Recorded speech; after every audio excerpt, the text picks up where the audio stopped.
In 2019, Texas did something that most ecologists would have called reckless. They released 5,000 plains bison onto 150,000 acres of degraded desert rangeland land that had not seen large wild grazers for more than 140 years. There was no gradual reintroduction, no small test herds, no careful decade-long transition plan. Just thousands of 2,000-pound animals dropped all at once onto land that many experts considered biologically exhausted. Scientists expected modest improvement, maybe some soil recovery over a few decades, possibly a slow return of grasses if conditions were right. Instead, the landscape began changing so fast that satellite imagery detected vegetation shifts visible from space.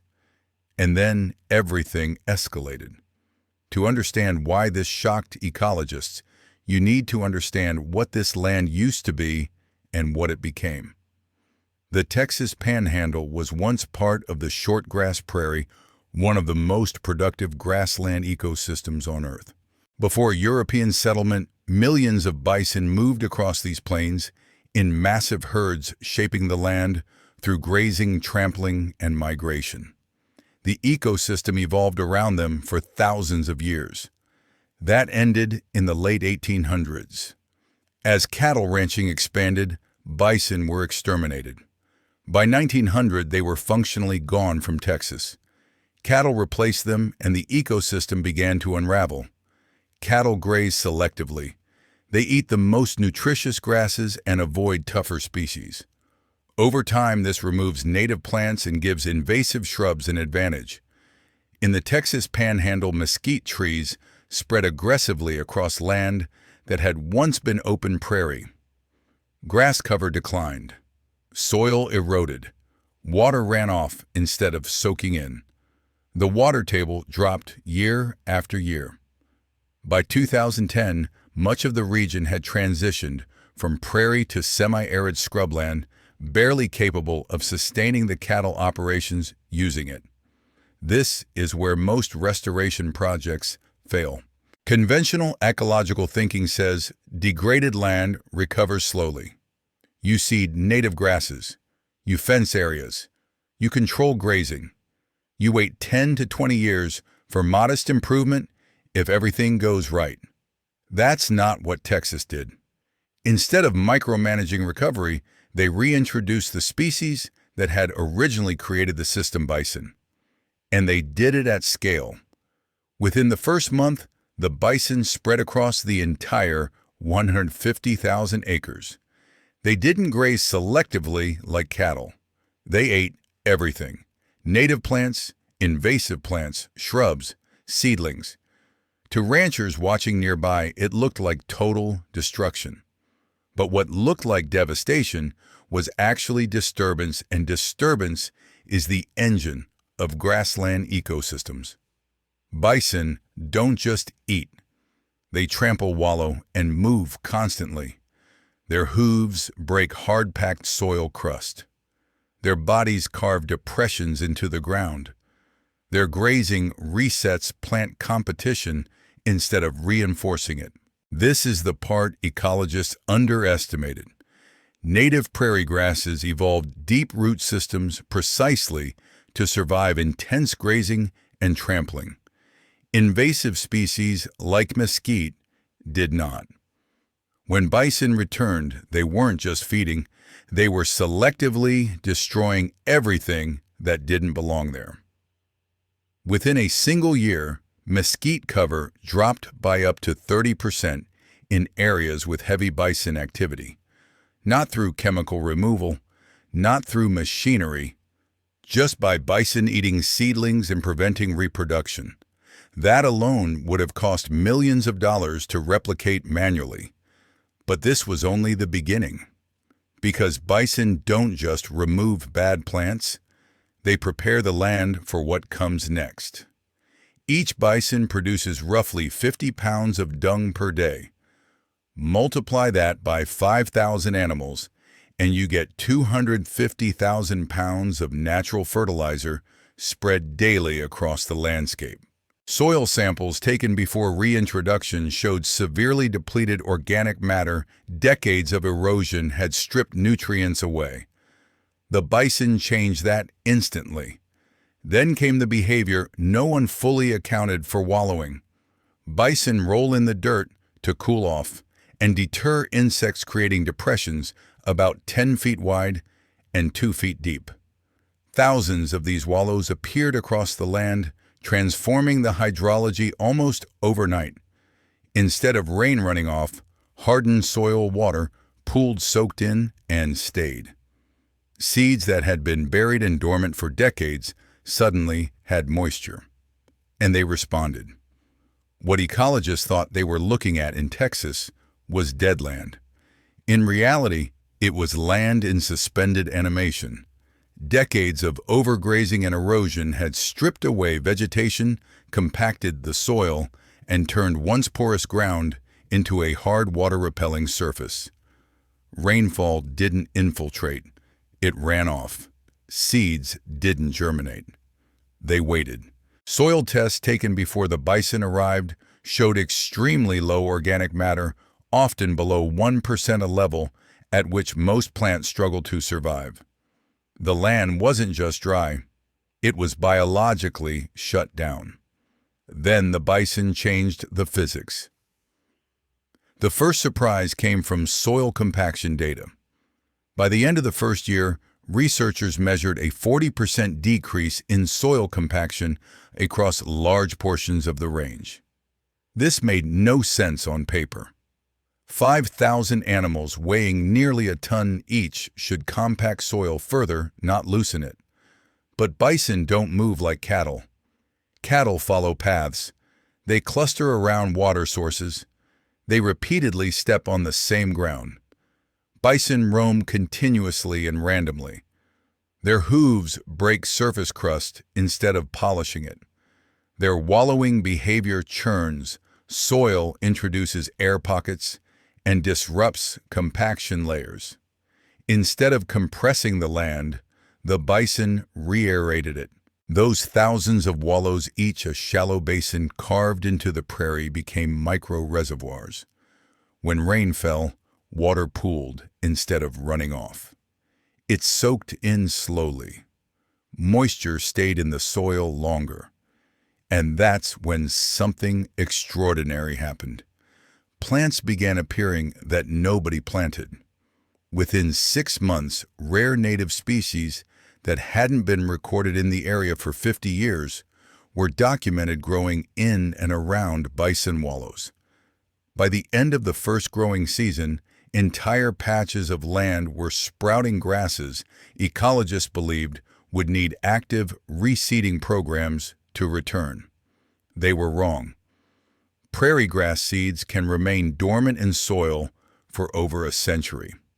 Buried by erosion, grazing, and dust storms, they wait for very specific conditions: disturbed soil, reduced competition, moisture, and nutrients. The bison created all four at once. Their grazing eliminated invasive plants. Their trampling buried seeds at optimal depth. Their dung injected nutrients immediately. Their wallows trapped water long enough for germination. This wasn't restoration, it was ecological reactivation. By month 18, vegetation cover increased from around 30% to more than 65%. Satellite imagery confirmed it. What had once appeared brown with scattered green patches flipped to green, with only small brown areas remaining. The change was so dramatic that NASA researchers studying land use change flagged the area as an anomaly. They suspected a data error. It wasn't.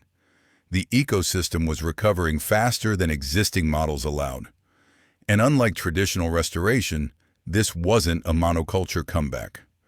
Restored grasslands planted by humans often take 10 to 15 years to develop meaningful diversity, and many never do. One or two aggressive species usually dominate.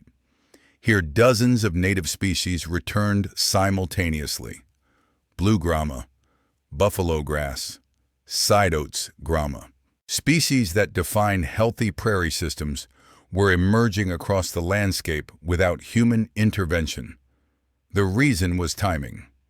Because all the dormant seeds germinated together, no single species gained early dominance. Diversity was built in from the start. That's something manual restoration almost never achieves. But the transformation didn't stop with plants. Because plants are only the base of the pyramid, as grass cover increased, insects returned. Surveys documented a jump from 47 insect species before bison to over 300 species within 3 years. Pollinators followed, then insect-eating birds, then small mammals. And once prey populations stabilized, predators noticed. Coyotes tripled in number within the first year. Trail cameras confirmed new den sites. Golden eagle sightings increased by 400%. Scavenger species like black vultures exploded in population. Then in year 2, something happened that no one predicted. Mountain lions appeared. Apex predators require large territories and consistent prey. Their arrival was a biological verdict. The ecosystem was no longer marginal. It was functional. But perhaps the most surprising change wasn't above ground. It was underground. Hydrology. Before the bison rainwater disappeared, streams ran only days after storms. Groundwater levels had dropped steadily for decades.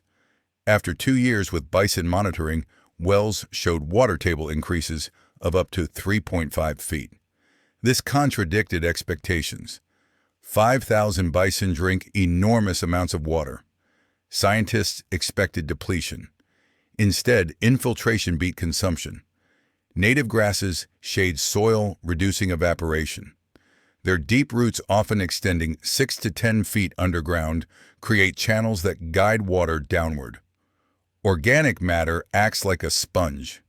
The bison didn't create water. They stopped losing it. And that realization forced ecologists to reconsider something fundamental. The land had not been broken by drought. It had been broken by missing animals. By the end of the second year, it was clear that the bison hadn't just restored plants. They had rebuilt the entire food web. Before the reintroduction, the degraded Texas rangeland couldn't support much life beyond cattle and a handful of generalist species. Rodents existed in large numbers, but predators were scarce. Coyotes were present, but in low densities. Large raptors passed through, but didn't stay. Apex predators were essentially absent. The reason was simple.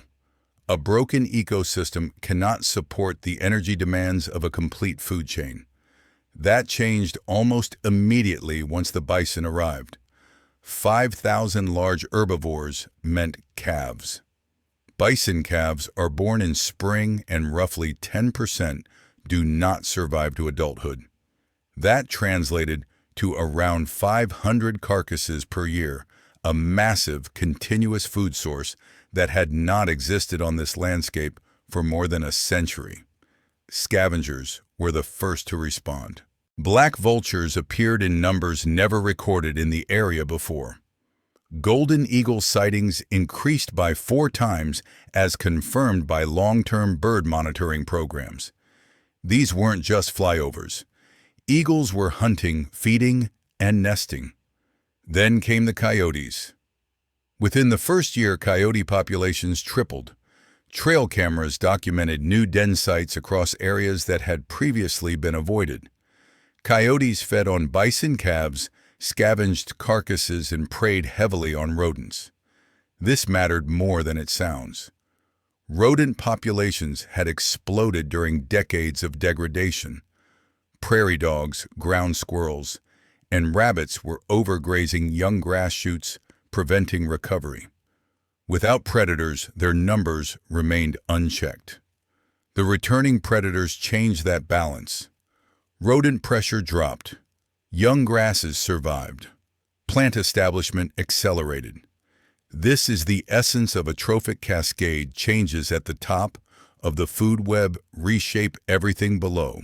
Then, in year 2, the final indicator appeared: mountain lions. Mountain lions require large territories and consistent prey availability. Their appearance shocked researchers. It was biological confirmation that the ecosystem had crossed a threshold from marginal to self-sustaining. 2 years earlier, this land couldn't support a complex food chain. Now, it supported apex predators. But the cascade didn't stop with animals. It reached fire. Before the bison wildfires in the region were chaotic and destructive. Sparse vegetation and invasive woody plants created unpredictable fuel loads. Fires burned hot, climbed into shrubs and trees, and caused severe damage. Fire suppression required constant effort and high cost. After the bison transformed the vegetation structure, fire behavior changed completely.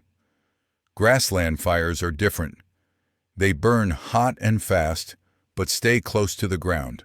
They remove dead plant material, kill woody invaders like mesquite, and leave native grasses unharmed because their growth points are underground.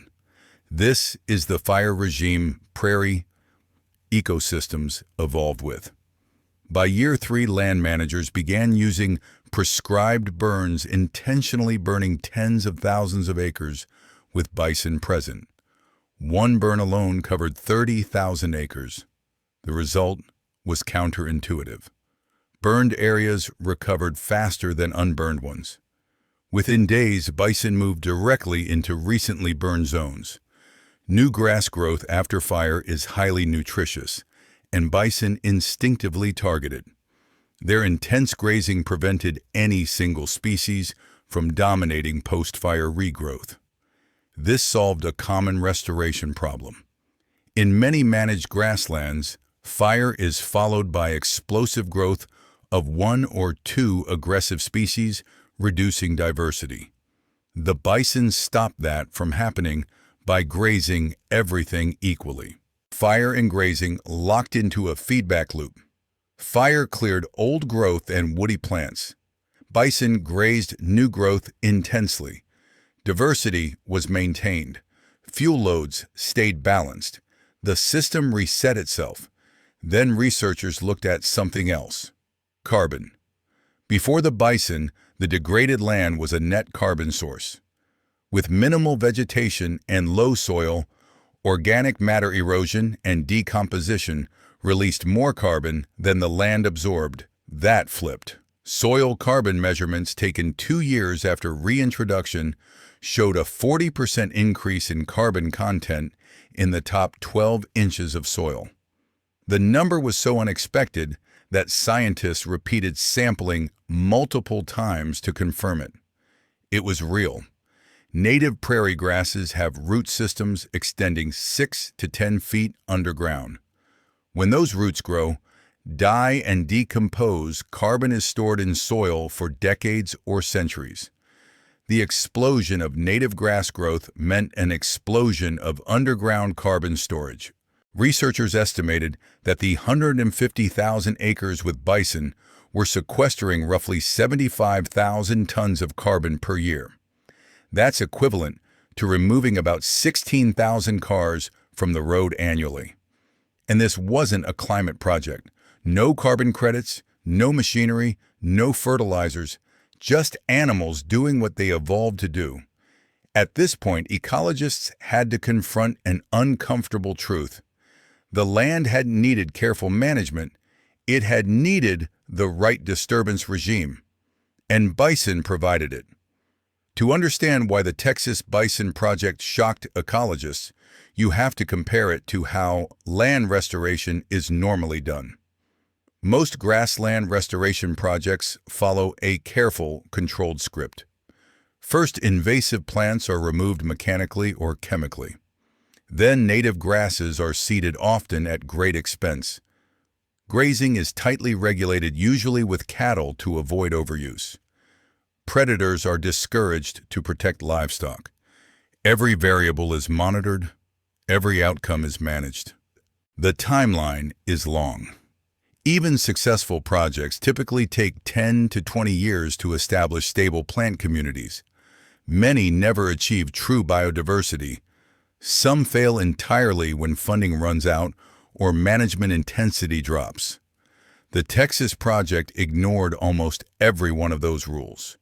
No reseeding, no grazing controls, no predator suppression, no micromanagement. Instead, it reintroduced the keystone species that had originally built the system. That difference matters more than any single technique. Conventional restoration treats ecosystems like machines. Adjust the inputs, control the outputs, remove disturbances, optimize conditions. But grasslands didn't evolve under stability. They evolved under chaos. Large herbivores grazed intensely, then moved on. Fires burned unpredictably. Predators shaped prey behavior. Nothing was evenly distributed. Everything was patchy, dynamic, and constantly resetting. Traditional restoration tries to create balance by suppressing disturbance. Bison create balance through disturbance. That's why the Texas project achieved in 18 months what many managed restorations fail to accomplish in 15 years. The Texas site covered 150,000 acres. The Great Plains region spans roughly 500 million acres. Most of it is degraded to some degree. Researchers began running the math. If 5,000 bison can regenerate 150,000 acres, that's about 1 bison per 30 acres. Scale that ratio to just 10% of the Great Plains, about 50 million acres, and you'd need roughly 1.6 million bison. That number sounds extreme until you remember history. Before European settlement, North America supported an estimated 30 to 60 million bison. Ecologically, the land can handle it. The question is not biology, it's society. At the Texas site, researchers estimated carbon sequestration at 75,000 tons per year across 150,000 acres. Scale that to 50 million acres, and you're looking at 25 million tons of carbon annually, comparable to major industrial climate mitigation programs. And that's just carbon. The same processes that stored carbon also increased water infiltration, raised groundwater levels, reduced erosion, stabilized fire regimes, restored biodiversity across trophic levels. No fertilizers, no irrigation, no heavy machinery, just animals. From a purely ecological perspective, this may be one of the most cost-effective restoration tools available. So why isn't this happening everywhere? Because ecosystems don't exist in isolation. The Great Plains are not empty wilderness. They are private ranch land. Entire economies are built around cattle. Infrastructure, markets, policy, and culture are all optimized for cows, not bison. Bison are harder to manage. They don't respect fences. They aren't easily confined. They require larger land parcels and tolerate predators poorly from a ranching perspective. And there's economics. Cattle produce predictable revenue. Bison restoration produces long-term ecosystem services, carbon storage, water retention, biodiversity that markets barely value. This creates a mismatch. The ecological benefits are massive. The financial incentives are weak. Until policy frameworks reward ecosystem services, at-scale carbon credits, water retention payments, biodiversity incentives, projects like this will remain exceptions, not norms. The Texas Bison Project didn't just restore land. It exposed a flaw in how we think about environmental repair. We assume damage requires control. We assume recovery requires management. We assume nature must be guided carefully back to health. Sometimes that's wrong. Sometimes the fastest path to recovery is to stop managing the symptoms and restore the cause. For prairies, that cause was bison. Which leads to the final question. This experiment forces us to confront: If one species can rebuild an ecosystem this fast, what else have we removed that nature is still waiting for? For more than a century, ecologists believed they understood how damaged ecosystems recover. Slowly, carefully, under constant human supervision. The Texas bison experiment shattered that belief. This land was not restored through planting schedules, grazing rotations, or years of meticulous intervention.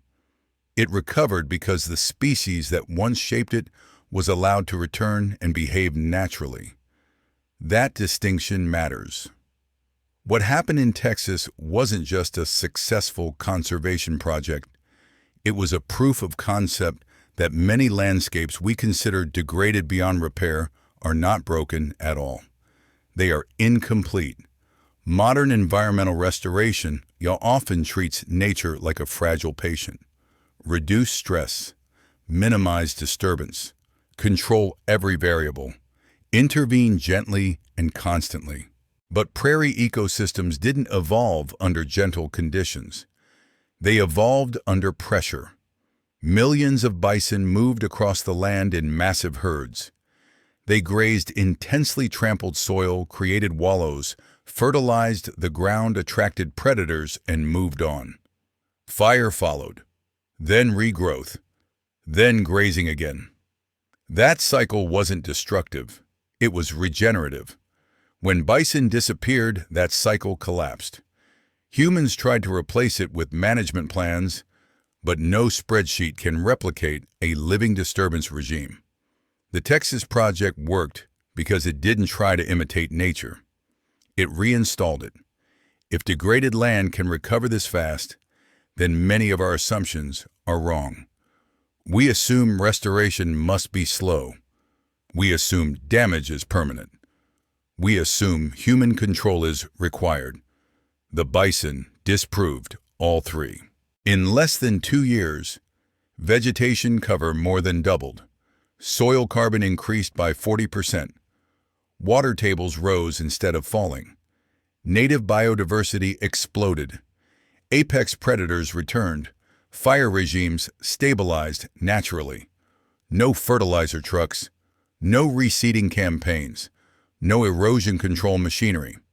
Just animals doing what they evolved to do. That forces a difficult question. If this works so well, why aren't we doing it everywhere? The answer has nothing to do with ecology. It has everything to do with economics, politics, and culture. The Great Plains are not empty land. They are private property. Ranching economies depend on cattle. Infrastructure markets, insurance systems, and policy frameworks are all built around livestock that behave predictably. Bison don't. They roam. They challenge fences. They attract predators. They don't fit neatly into existing systems. And while bison restore soil water and carbon, those benefits rarely translate into direct income for landowners. Carbon markets are limited. Biodiversity has no universal price tag. Water retention is undervalued. So the incentives point the wrong way. The Texas project succeeded because it was allowed to prioritize ecology over short-term efficiency. Most land is not given that freedom. What this experiment proves is not that bison are magic. It proves that keystone species matter more than management intensity. Remove the species that created an ecosystem and you inherit an endless repair job. Restore that species and nature does the work for free. This lesson applies far beyond bison. Wolves reshaped Yellowstone by changing prey behavior.